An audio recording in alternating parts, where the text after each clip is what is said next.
Olá, Mari. Tentamos fazer um grupo de estudo sobre interseccionalidade, quem sabe vir um projeto futuro, né? Fizemos projetos conjuntos em sábados letivos para falar sobre sexualidade, né? Tivemos muitas atividades relacionadas a esse tema, né? O feminismo aqui no IFAL Santana. Então, A Ma- como diria a pensadora Jojo Todinho, eu não estava errado na minha tese. Dei a você o lugar de apresentar a Mari, tá vendo? E eu tenho como prática, né? Não apresentar as pessoas. Eu deixo que as pessoas se apresentem da forma que ela achar mais conveniente, né? Inclusive, se fosse me apresentar o meu currículo, eu falei aqui, né? Faltou um item que o Levi não falou, que é dançarino de piseiro, né? Mas eu acho que as pessoas devem se apresentar, se auto-apresentar como elas se sentirem à vontade. Então, eu vou passar a palavra para você, eu gostaria que você se apresentasse e aí já desse início à sua aula. Olá, eu não sei se acho que ainda é bom dia, né? Bom dia, eu queria agradecer o convite.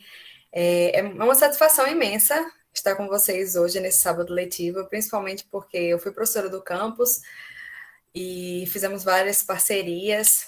Tenho grandes amigos no campus, vocês são meus grandes amigos, inclusive, né? E eu vou compartilhar minha tela para já começar a minha apresentação, a minha fala, e vou tentar ser sucinta também, porque eu entendo que vocês já escutaram a fala de muitas mulheres, e eu fiquei encantada, assisti aqui, fiquei encantada com a fala delas.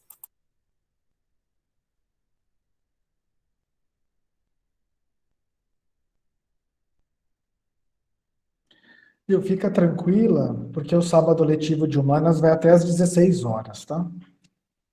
Ah, que ótimo. Então, I can take my time. Vai no teu ritmo. Eu não posso não começar a falar inglês não, porque eu continuo, sabe? I go ahead. Então, o tema da minha fala de hoje é Basta a violência contra a mulher, vamos na luta, feminismo é preciso.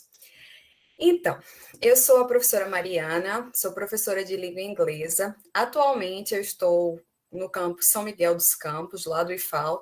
Já fui professora do campus Maceió e também já tive uma breve passagem no campus Santana do Ipanema. Eu sou licenciada em letras em inglês, sou especialista em inglês, em metodologia de língua inglesa e sou mestra em linguística, trabalhando com ensino de línguas, ensino de inglês e feminismo. Sou feminista. Pontuei aí, deixei meu e-mail, meu Instagram. E hoje eu queria falar um pouquinho sobre as violências contra a mulher, machismos e como o feminismo é preciso na nossa sociedade. Sempre foi e ainda continua sendo.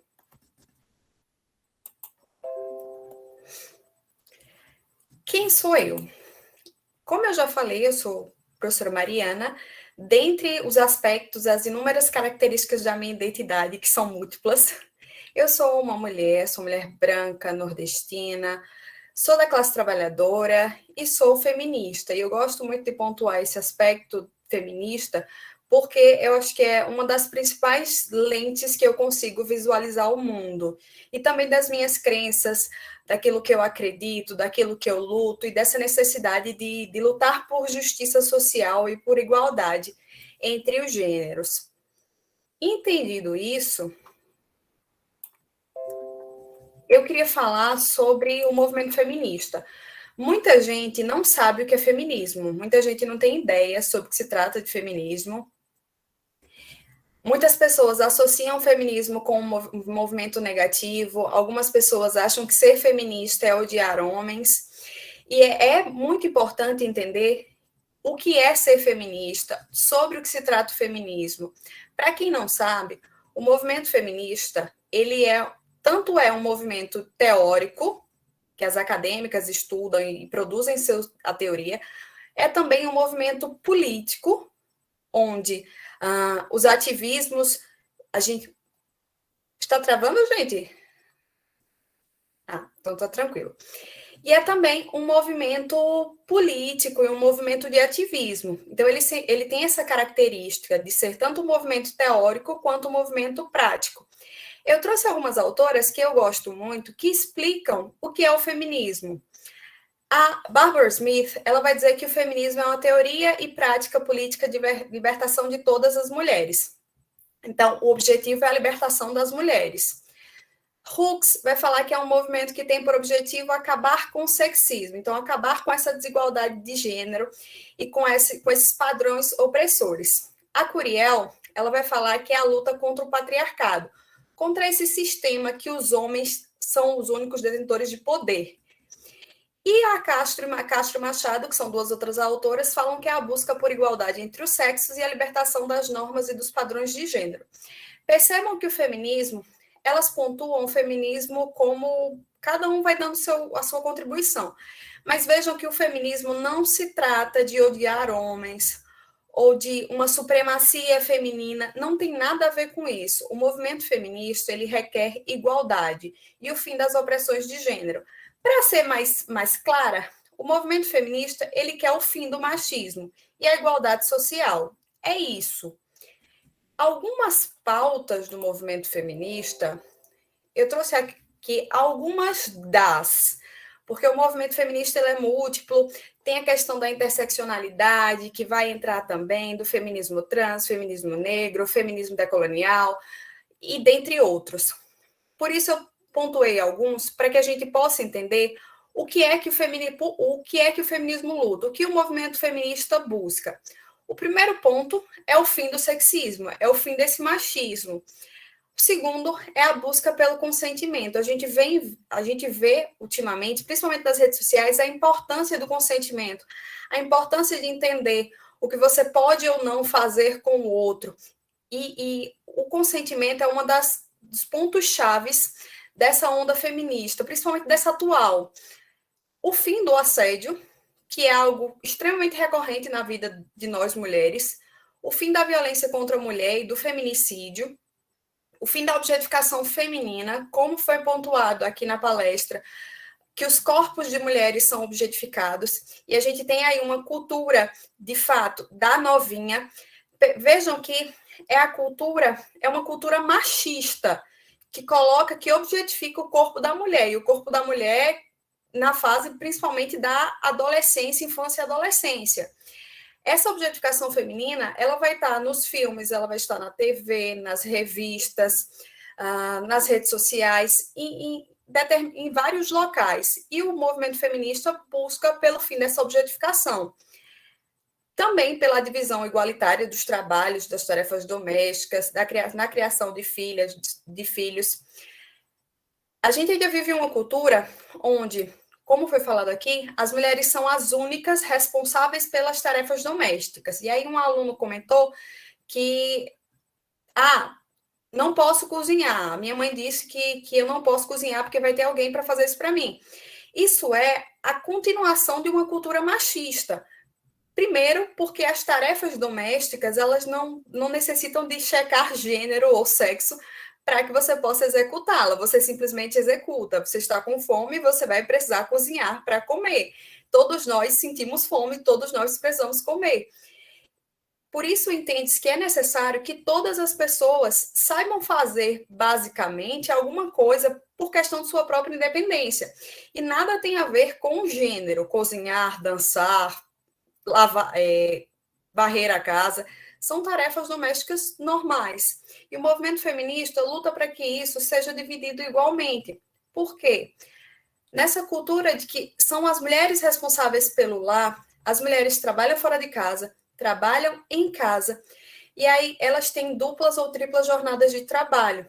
Quando comparado com, se for um relacionamento heterossexual, com seu companheiro, ele não tem nenhuma dessas responsabilidades. E ambos, nesses casos, ambos tiveram filhos, os filhos e as filhas são de ambos, e essa responsabilidade com a divisão das tarefas, na criação das crianças, deve ser dividida igualmente. É o justo. O fim também da desigualdade salarial, que a gente vai ver ainda hoje, que a desigualdade salarial entre homens e mulheres, ela pode chegar até 70%. Quando a gente entende a questão da interseccionalidade, se forem mulheres negras, elas vão estar muito mais propensas a ganhar até 70% menos comparado a um homem branco. E também nós, feministas, lutamos pela representatividade nos meios políticos. porque entendemos que é preciso haver mulheres engajadas no meio político para trazer as nossas causas e as nossas lutas, entendendo quais são as nossas necessidades. Uma mulher no meio político, ela entende qual é, pelo menos pressupõe-se que ela entende quais são as necessidades do coletivo, de nós mulheres. Então, esse é um outro ponto também. Gente, eu trouxe alguns pontos sobre o movimento feminista, algumas pautas do movimento feminista, mas não é só isso, tá? Tem muitas outras coisas. Fiz apenas um breve recorte.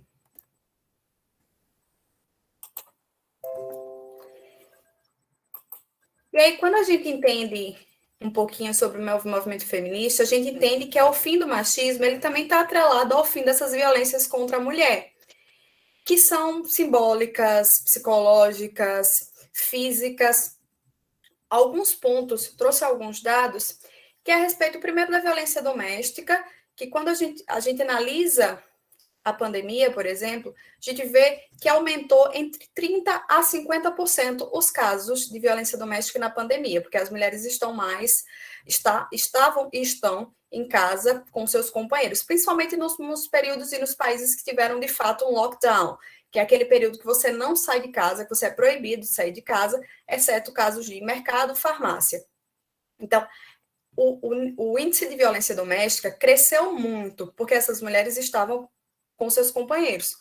O que é que isso indica? Isso indica que a violência doméstica ela é propagada justamente pelos seus companheiros. Não é por alguém de fora, não é, estava caminhando e fui agredida por um estranho. Não, foram agredidas justamente pelos seus companheiros. Lockdown. Então, lockdown é o sistema. A gente, na pandemia. Tô brincando, Mari. Eu falei só por causa da pronúncia. Desculpa. Lockdown. Eu achei que você não tinha entendido. Eu não consigo falar desse repetindo. Eu achei que você não tivesse nem vendo aí o chat. Eu estou tentando dar uma olhadinha, né? Tentando falar e dar uma olhadinha. E aí, os casos também de feminicídio, que são os homicídios contra mulheres, justamente por causa de serem mulheres, aumentou também todos esses índices. E é importante ressaltar que esses casos de violência contra a mulher são casos de pessoas próximas a elas. Então, a maioria dos casos são seus companheiros que a agridem, que nos matam, né? De fato. Ponto 3 é que a cada 23 minutos uma mulher é estuprada no Brasil. Esse índice ele é altíssimo e demonstra novamente como os nossos corpos, as punições para os nossos corpos, elas são múltiplas. E uma das mais cruéis, a meu ver, é justamente o estupro. Em 2017, 500 mil mulheres elas foram estupradas no Brasil e 7% delas engravidaram. É um índice altíssimo, que dá para a gente comprovar o machismo na nossa sociedade, essa violência de gênero contra nós. E aí tem um outro caso também que foi pontuado por Larissa, que é a respeito dos casos que não são notificados. Muitas mulheres sofrem esse tipo de violência, são assediadas, são estupradas, e elas não se sentem seguras e confortáveis de denunciar esses casos, de chegar na polícia e denunciar. Justamente pela questão de acreditar que o caso não vai ser solucionado, por já terem tido experiências negativas com algum outro tipo de denúncia, e também porque a gente tem uma cultura de sempre culpabilizar a vítima. Há um tempo atrás, eu vi uma notícia de um casal que estava na orla do Ceará. Caminhando à noite, eles foram roubados e a mulher foi estuprada.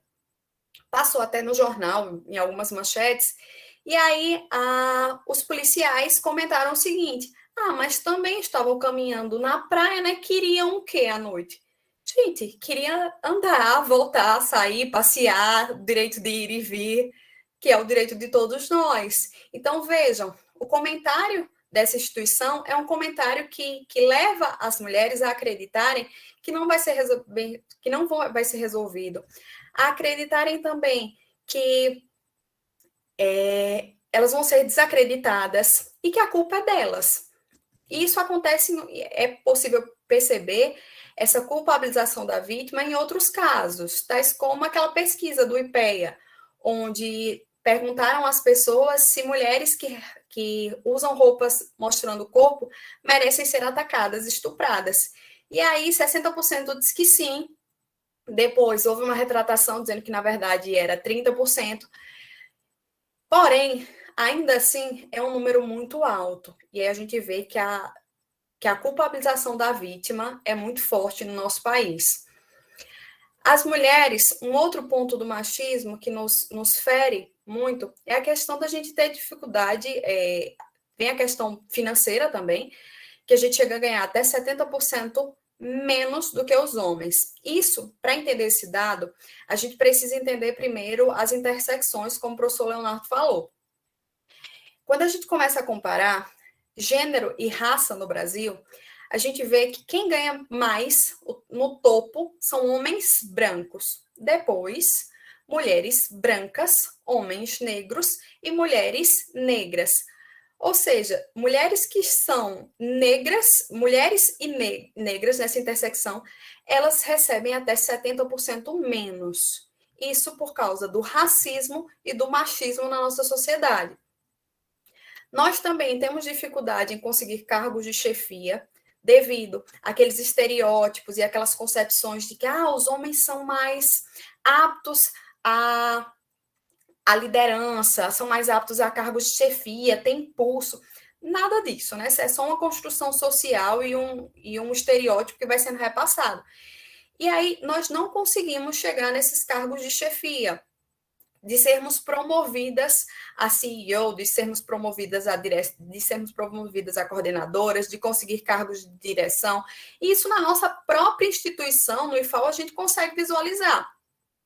Se eu não estou enganada, nós temos atualmente 2 diretoras somente de campus. E o resto, os demais, são homens. Isso traz um dado interessante para a gente, para ver como ainda o machismo e essa concepção de que homens são melhor para liderar, ele também está nas instituições de ensino. Nós temos apenas 15% de mulheres engajadas no meio político no Brasil. E aí, nessa questão do meio político, mulheres e meio político, mulheres e política, tem várias problemáticas. A primeira delas é a seguinte: tiveram que fazer uma cota e obrigar os partidos a terem mulheres a se candidatar. Mulheres que estavam vinculadas nesse partido, primeiro, os partidos políticos, eles não se engajam, não querem gastar na campanha de mulheres, optam pela campanha de homens. Segundo, o que é que muitos partidos fazem? Colocam a mulher como laranja, colocam ela dizendo que ela está como candidata, sem ela fazer ideia que ela está se candidatando a um determinado cargo, só vem descobrir depois. Isso para não ter que investir em nenhum cargo de mulher, para mulheres. Além disso, ainda vem a questão da violência política de gênero, onde mulheres que são eleitas estão mais propensas a casos de violência. A gente tem o caso da Marielle Franco, temos o caso, por exemplo, da Manuela Dávila, onde ela vem recebendo vários ataques, na verdade, não ela, a filhinha dela, de 5 anos, vários ataques dizendo que vão estuprar a filha dela, isso porque um pai que tem um posicionamento político diferente do dela, e tem uma filha que estuda também na mesma escola da filha dela, viu a criança, percebeu que era a filha da Manuela, tirou algumas fotos, saiu em vários grupos e agora a notícia é que estão ameaçando a criança de estupro. E essa é uma violência política de gênero. Outras candidatas, como a Thalíria Petroni, também está sendo ameaçada. Então, esse é um caso de violência política de gênero, onde a gente vê que a primeira ameaça é morte, estupro, morte. E quando a gente pensa na quantidade de mulheres que temos para nos representar no meio político, ela é de 15%. Se a gente for comparar a Arábia Saudita, tem muito mais mulheres envolvidas na política. Aí você vai dizer, professora, mas cada país tem um. Só que tem um detalhe, a Arábia Saudita veio conquistar o voto em 2014. Então, se em 2014 as mulheres conseguiram votar. E agora, em 2021, tem muito mais mulheres engajadas no meio político do que nós. Isso demonstra um problema muito grande. Uma outra questão é o seguinte, a gente tem só 27% das cientistas do mundo. Isso também por causa desses preconceitos e por causa desses estereótipos, que mulheres são donas de casa, mulheres não são cientistas. Então, até no imaginário social coletivo, quando a gente diz o que é um cientista, a pessoa vai dizer, vai ver um laboratório e vai imaginar um homem, não vai imaginar uma mulher. Aí você vai dizer, mas só o imaginário coletivo, ele não prejudica em nada. Prejudica sim, prejudica porque vai trazer vários estereótipos na hora de contratar, na hora de dar uma bolsa. Em uma pesquisa que foi feita, pegaram o currículo de 2 pesquisadores para trabalhar em um laboratório. Tinham os mesmos, a mesma vida acadêmica, o mesmo histórico escolar, histórico escolar bem semelhante. Só que um era com o nome de John e outro com o nome de Jennifer. Na hora de contratar, era o mesmo histórico. A mudança era no nome, um masculino e outro feminino. Contrataram um homem. Então, a gente percebe que esse machismo ele está em múltiplas facetas da sociedade. Aí vem uma outra questão, que as mulheres elas tendem a desistir das suas carreiras profissionais por causa do assédio sexual. As pesquisadoras elas achavam que as mulheres desistiam de suas carreiras por causa da maternidade. Como se a mulher teve filho, então teve um filho, teve uma filha, ela resolveu agora optar pela dedicação exclusiva à maternidade e não vai querer mais performar a sua carreira, não vai querer mais voltar para o trabalho. É por conta da maternidade. E aí foram investigar isso a fundo, fazer entrevistas e etc. E perceberam que, na verdade, elas não queriam voltar para os seus trabalhos por causa do assédio moral e sexual que enfrentavam nesses espaços. Então, vejam como as violências que ocorrem conosco, elas são múltiplas.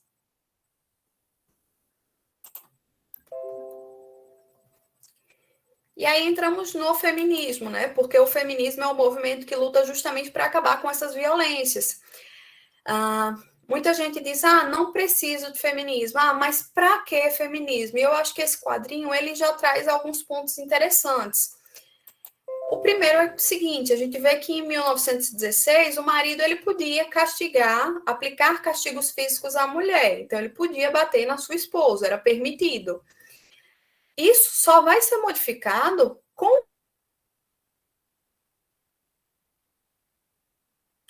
em 32 é que as mulheres conquistam o direito ao voto.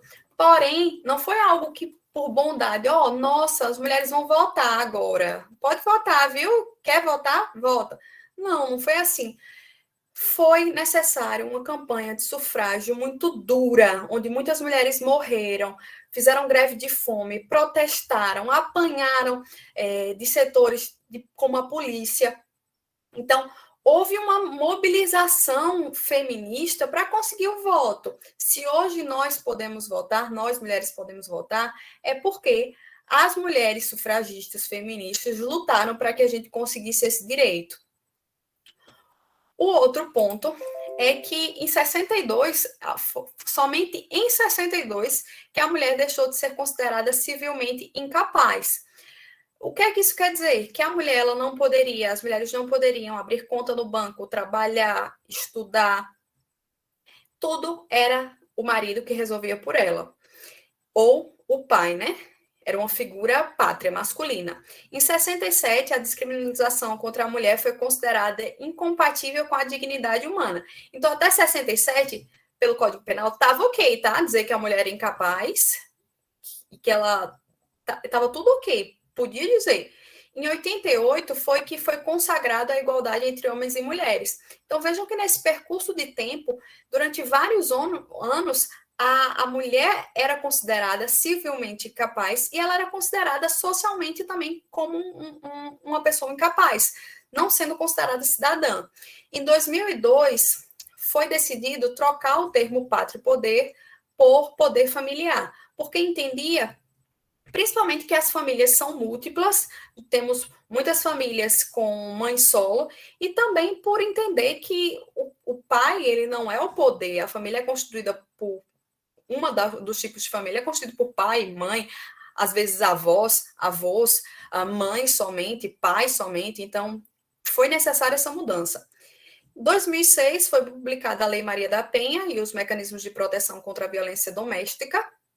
E é interessante porque, novamente, não é algo que foi, vamos proteger a mulher, vamos trabalhar para uma lei que, de fato, garanta a integridade física e mental das mulheres. Não, foi algo que foi necessitado de lutas e de mobilização para que isso acontecesse. Em 2015, o feminicídio foi visto como circunstância de qualificação do crime de homicídio, onde até hoje muita gente acredita que não existe feminicídio, porém, quando vemos os dados, é bem claro que ser mulher é estar em um local, um locus de vulnerabilidade, é estar em um locus onde você está muito mais propensa de ser assassinada pelo seu próprio companheiro. E em 2018, a importunação sexual, o beijo forçado, o agarrão, sem consentimento, ele passou a ser crime, que também é uma das lutas do movimento feminista para que isso fosse considerado importunação e fosse considerado um crime de fato. Ainda assim, muita gente continua nessa vibe de não precisamos de feminismo, mesmo vendo que todas essas lutas, todos esses direitos foram adquiridos por causa do movimento feminista, ainda assim muita gente não dá valor. Então, eu gosto muito dessas tirinhas da Elo, porque trazem de forma muito cômica faz críticas sociais de forma muito cômica, e eu acho que é bem interessante isso. Eu trouxe essa tirinha para que a gente possa fazer uma reflexão juntos.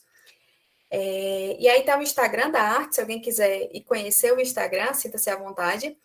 Diz assim, nossa, quanto mimimi, eu não preciso de feminismo. E aí chegou uma fadinha e diz, oi, eu sou a fada do tapa na cara e vou realizar o seu desejo. Você não precisa de feminismo? Então vamos ver como seria a sua vida sem o feminismo.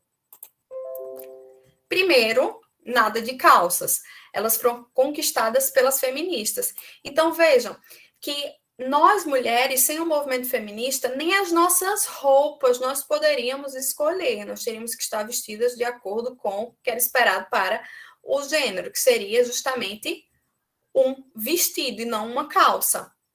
Usar uma calça, e é engraçado que algumas séries teenagers refletem muito sobre isso, usar uma calça era a subversão, né? Você não podia usar calça, mulheres não podiam usar calça. Aí eu tenho, agora, um marido. Ele foi escolhido pelos seus pais e agora é seu responsável legal. Então, veja, a mulher ela deixava de ser uma posse do pai e se tornava uma posse novamente, um objeto do marido. E ele era o responsável legal por ela para tudo, tendo que assinar para qualquer coisa que ela resolvesse fazer. E pelo seu dinheiro, é claro. Então, não existia dinheiro da mulher, o dinheiro dela era dele.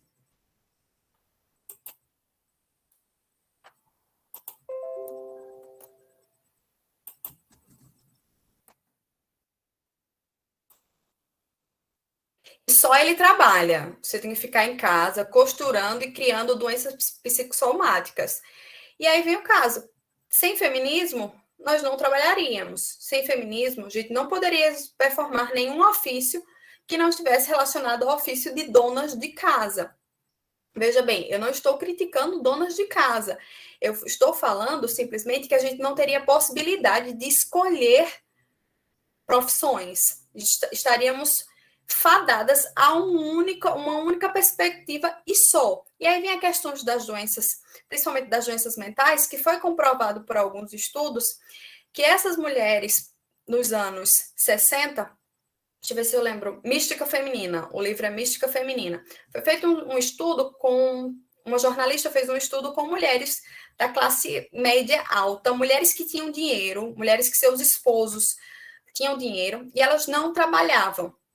E percebeu que foi percebido no estudo que elas desenvolviam doenças mentais. justamente por não poder fazer o que queriam de suas vidas, por não poder trabalhar, por não poder estudar, e assim sucessivamente.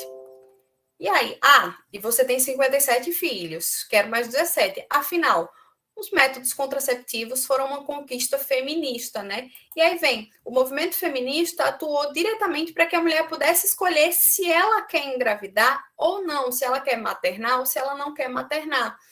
Então, sem ele, não existia uma outra possibilidade de escolha. É por isso que as famílias eram tão grandes no passado, porque não existia essa possibilidade de escolher ou não quantos filhos e de planejar de fato a família. Não. Aí ela disse, não, como eu mudo isso? Através do voto. Na verdade, não é só através do voto, é através de outras questões também. Mas você não pode votar. O voto feminino foi uma conquista feminista. E aí vem o ponto. A gente só conseguiu votar por causa do movimento sufragista e por causa do movimento feminista. E através do voto, a gente fomos consideradas cidadãs, de fato, com direitos e deveres. Muitas outras lutas ainda foram necessárias. Os nossos problemas não foram só resolvidos a partir do voto, não. Mas eu acho que essa tirinha ela retrata de forma muito interessante como seria a nossa vida sem o movimento feminista. Ainda está apresentando? Porque aqui no meu está passando normalmente. Tá sim, Mari. Tá apresentando aqui.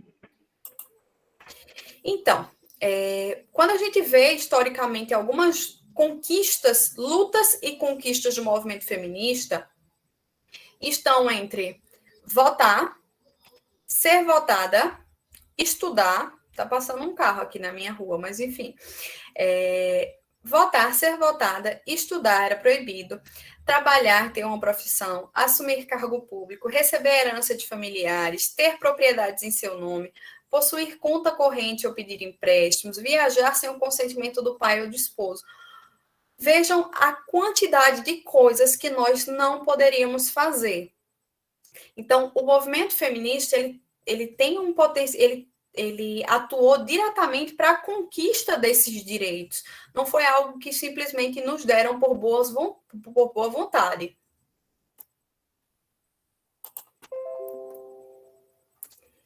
E eu acho interessante esse trecho de um livro chamado Um Teto Todo Seu, da Virginia Woolf, que foi uma escritora inglesa e que fazia muitas críticas a respeito de como era a vida da mulher naquele período histórico, e era também, a gente pode até dizer que ela era uma escritora feminista. Ela faz uma comparação em um de seus livros, como seria se Shakespeare tivesse uma irmã. E eu acho que isso é muito legal para a gente ver o que é que aconteceria. Ela diz assim, quando eu vi a obra de Shakespeare na prateleira, que o bispo, pelo menos numa coisa, tinha razão. Teria sido completa e inteiramente impossível para qualquer mulher escrever as peças de Shakespeare na época de Shakespeare. Imaginemos, visto que os fatos são tão difíceis de encontrar, o que teria acontecido? A Shakespeare tivesse uma irmã espantosamente talentosa, chamada Judith. Sua irmã, extraordinariamente dotada, suponhamos, ficava em casa. Era tão aventureira, tão imaginativa, tão ansiosa por ver o mundo como ele. Mas não a mandariam para a escola. Então vem o primeiro ponto. Se Shakespeare tivesse uma irmã, ela não iria para a escola. Logo, ela não teria instrução formal. Não saberia ler, não saberia escrever. Não teve qualquer oportunidade de aprender gramática e lógica, para não falarmos na leitura de Horácio e Virgílio. De vez em quando apanhava um livro, um dos seu irmão. Talvez e lia umas páginas, mas nesse instante os pais entravam e mandavam lhe remendar umas meias. Ou seja, mesmo que ela aprendesse de alguma forma a ler, ainda assim seria repudiado o fato dela estar se dedicando a algum momento a estudos e leitura. Antes da adolescência, deveria ficar prometida em casamento com o filho de um comerciante de lã vizinho. Gritou que o casamento lhe era odioso e, por causa disso, o pai bateu-lhe severamente. Então, veja que na adolescência, essa mulher, o destino dela era o casamento e logo ter filhos e acabou. Esse era o destino dela. fez um pequeno embrulho com seus pertences, desceu por uma corda numa noite de verão e tomou a estrada para Londres. Não tinha 17 anos. Não. Os pássaros que cantavam nas sedes não eram mais musicais do que ela. Tinha uma imaginação viva, o mesmo dom do irmão para a música das palavras. Como ele, tinha gosto para o teatro. Pôs-se à porta do teatro. Queria representar, disse. Os homens riram-lhe na cara. Então, no momento que essa irmã de Shakespeare chegasse ao teatro, os homens somente iriam rir da sua cara. O empresário, um homem gordo e dissoluto, deu uma gargalhada estrondosa. Rugiu qualquer coisa acerca de cães de água a dançar e mulheres a representar. Nenhuma mulher, disse, tinha possibilidade de ser atriz. Então, nesse momento, a gente vê que a situação da mulher sem o feminismo, a situação da mulher sem algum movimento que lutasse para que ela conquistasse todos os seus direitos, estaria fadada a o casamento e a casa. E fim, sem estudar, sem trabalhar, sem possuir direitos. E aí a gente vê novamente, sendo castigada, sendo punida fisicamente por seu pai e posteriormente por seu marido. E um ponto interessante, essa é uma obra que eu acho muito legal da Virginia Woolf, que é Um Teto Todo Seu. Se vocês puderem, façam a leitura. Quem gosta de literatura. Temos um ponto que nessa semana me chamou muita atenção, que foi os planos de saúde, eles estavam exigindo consentimento do marido para a inserção do DIU em mulheres casadas. Isso aconteceu em Minas Gerais, e a fonte aí é a Folha de São Paulo, que fez uma reportagem sobre isso. Em Minas, os planos de saúde, que são planos obviamente pagos, exigiram o consentimento do marido para que as mulheres pudessem colocar o DIU, que é basicamente um método contraceptivo. Vejam que apesar da gente ter conseguido inúmeros direitos, em qualquer momento pode vir alguém para começar a reclamar sobre isso e a gente pode perder os nossos direitos. Então, por isso que é muito interessante o movimento feminista, porque é um movimento que está atento às nossas lutas e aos nossos direitos. Isso é um absurdo, é o controle de um esposo sobre o corpo da esposa. E eu gosto muito de uma fala de Simone de Beauvoir que diz assim: nunca se esqueça que basta uma crise política, econômica ou religiosa para que os direitos das mulheres sejam questionados. Esses direitos não são permanentes. Você terá que manter-se vigilante durante toda a sua vida. E isso é verdade. A qualquer momento pode chegar uma lei que queira trazer retrocessos, que venha para tirar os nossos direitos que foram conquistados. Sobre o DIU, por exemplo, a OAB já falou que isso é inconstitucional. O PROCON também está procurando. O PROCON também procurou os planos de saúde. E agora, os planos de saúde, devido a tamanha repercussão, os planos de saúde estão voltando atrás. Voltaram atrás, disseram que não foi assim, a gente já está mudando a nossa política sobre a inserção do DIU. Se isso não fosse feito, se não houvesse uma pressão popular, se não tivesse uma repercussão, muito provavelmente isso se tornaria uma prática comum. Então, é interessante a importância da gente se mobilizar, a importância da gente constantemente estar vigilante sobre os nossos direitos.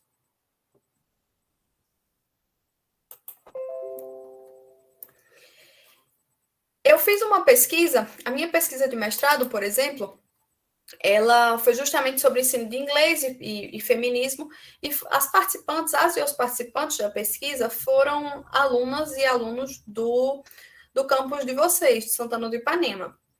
E a gente trabalhou com várias temáticas feministas. Uma delas foi a questão da violência contra a mulher, da violência doméstica. E algo que me chamou muita atenção foi o fato da violência doméstica estar muito perto das e dos estudantes que participaram. Em uma das perguntas, eu perguntei se alguém conhecia, se as e os alunos conheciam alguém que tinha sofrido violência doméstica. E aí eu trouxe uns trechinhos, está em inglês, porque a pesquisa foi em inglês, Mas é interessante notar que a maioria das alunas dos alunos falaram que conheceram sim, que conheceram e que conhecem uma pessoa que sofreu violência doméstica. E entre as pessoas estão mães, tias, primas, amigas, vizinhas. Isso é muito interessante porque mostra que a violência doméstica não é algo que está longe, não é algo que há um monstro que não é algo muito próximo. E é o que a gente tem que se mobilizar para que a pessoa, a mulher envolvida, entenda que ela está passando por um relacionamento abusivo. Diante disso, nós fizemos uma campanha contra a violência doméstica, que foi uma campanha performada pelas alunas e pelos alunos participantes da pesquisa, que tinha justamente o intuito de conscientizar as pessoas sobre o aumento da violência doméstica na pandemia. E as performances foram múltiplas, desde fotos, vídeos, cartazes. E eu acho que é muito interessante porque nós podemos fazer alguma coisa para conscientizar a nossa comunidade. Nós podemos atuar de alguma forma. Aqui são algumas das imagens dos trabalhos criados pelas alunas e pelos alunos, que foram muito legais, foi muito interessante.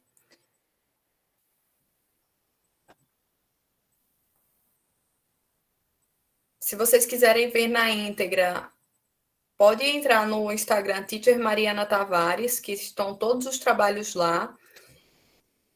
E a campanha, ela foi, a meu ver, ela foi um sucesso. Muitas pessoas compartilharam, fez muita gente refletir sobre as violências contra as mulheres, sobre o período da pandemia, como os companheiros estavam agredindo as suas companheiras. Eu encerro a minha fala, que é uma fala de uma mulher feminista, da Audre Lorde, que ela diz assim, I'm not free, ela dizia, na verdade, I'm not free while any woman is unfree, even when her shackles are very different from my own.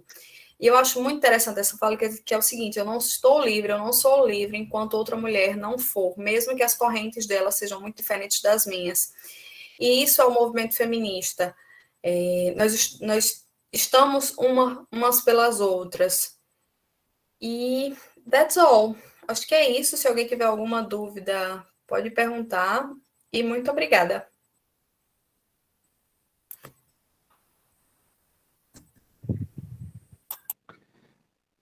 Alguém quer fazer algum comentário, alguma pergunta? Está rolando no chat pergunta sobre reprodução, sexualidade e igreja, né? Mas e alguém falou, por isso que o pecado começa no nascimento. É isso mesmo, né? A ideia da igreja é que as relações sexuais deveria ter apenas funções reprodutivas, e mesmo assim com uma certa problemática, né? A gente tem a ideia, por exemplo, Jesus nasceu de Maria virgem, etc. Então, por isso que nos primeiros atos dos pais devem ser batizar os filhos, porque os filhos foram fruto de algum tipo de pecado, que são as relações sexuais, né? E lembrando, né, que não tem problema nenhum as pessoas seguirem as religiões que desejem, né? A gente só está apenas retratando como é, por quê, né? A igreja é contra a contraceptiva, é contra a contracepção, e também por que batismo, porque, enfim, não estamos falando para vocês não serem católicos, né? Apenas estamos relatando. Alguém quer fazer um comentário, alguma pergunta?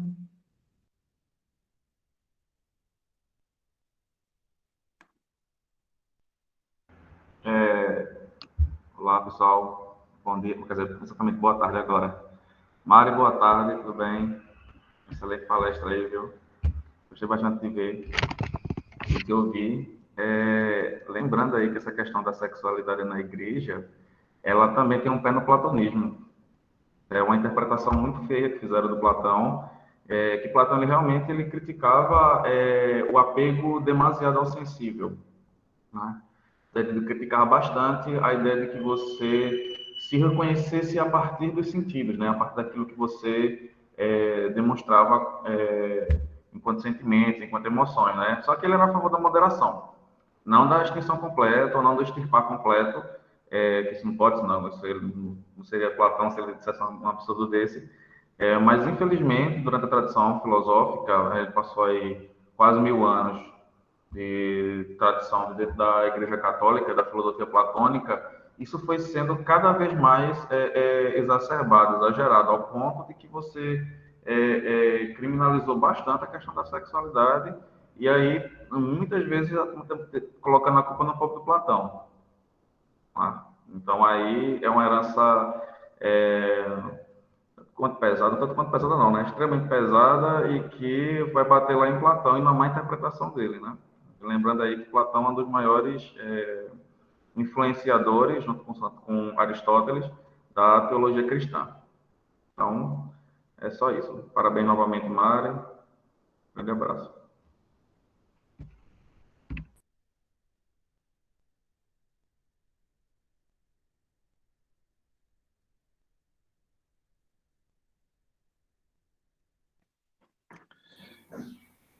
Como eu acho que a gente não tem mais comentários, eu vou pedir para a Mari fazer as suas considerações finais. O Washington levantou a mão. Diga, Washington. Opa, parabéns pela palestra, Mari. Foi excelente, viu?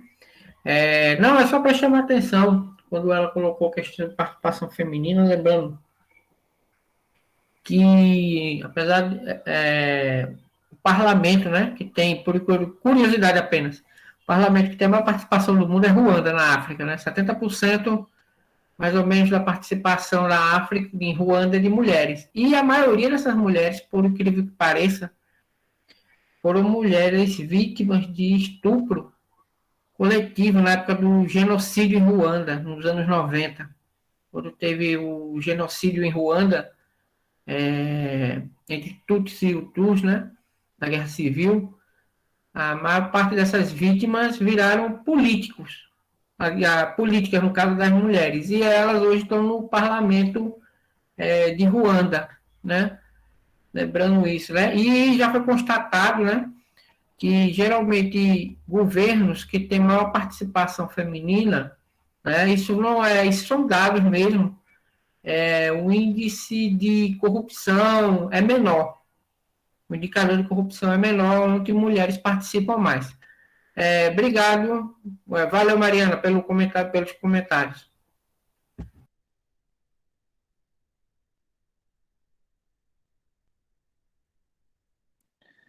Vai, Levi, você quer tocar esse final? E temos uma outra mão levantada também. Hoje eu tô um rapaz musical, apesar de bastante desafinado. Mas vamos lá. Né? No coração dos desafinados também bate, né? Brota do coração desafinado um monte de emoção e tal. Vamos lá, galera.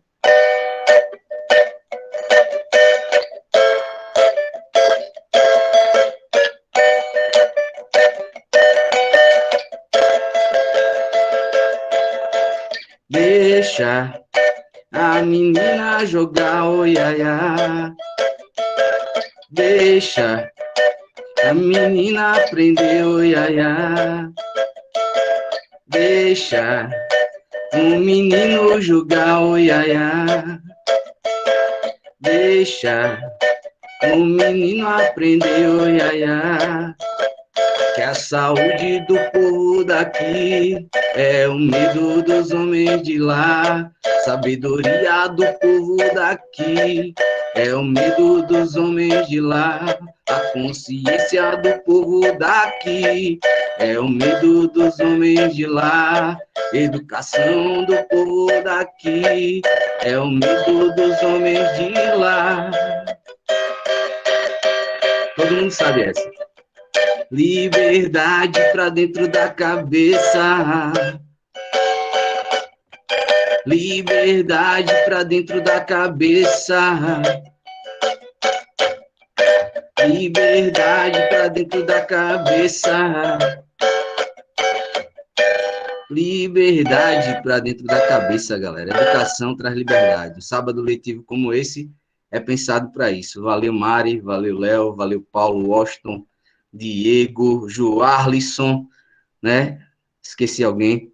Lucas, né? A Dani que não tá, a Larissa que palestrou, a Dona Marta, né? E a todo mundo que juntos aqui né, todo mundo que promoveu esse momento de reflexão e tão necessário para que a gente continue crescendo, evoluindo, né? O ser humano aprende do dia que nasce até o dia que morre, então que a gente possa aprender coisas que fazem desse mundo e que fazem a gente, né, pessoas que possam fazer desse mundo um mundo melhor. Valeu, galera. Tamo junto. Tchau e benção. Paz de já para vocês. Tô na vibe do reggae. Agora sim, Mari, me desculpe. Se você quiser fazer as suas considerações finais e se despedir, a palavra vai encerrar com você. Que honra, hein? Novamente, muito obrigada pelo convite. E eu acho que, assim, principalmente para as nossas alunas e para os nossos alunos, o que eu tenho a dizer é que conheçam o que é o movimento feminista de fato, parem de acreditar em tantas fake news, vejam quais são as demandas e lutem sempre pela igualdade de todos e de todos, porque aí sim a gente vai ter um mundo melhor. Eu acho que é isso. Acho que a formação feminista ela é muito importante para uma pessoa crítica, consciente e que tem e que percebe a necessidade da igualdade entre todos e todas. É isso, gente. Tchauzinho e muito obrigada.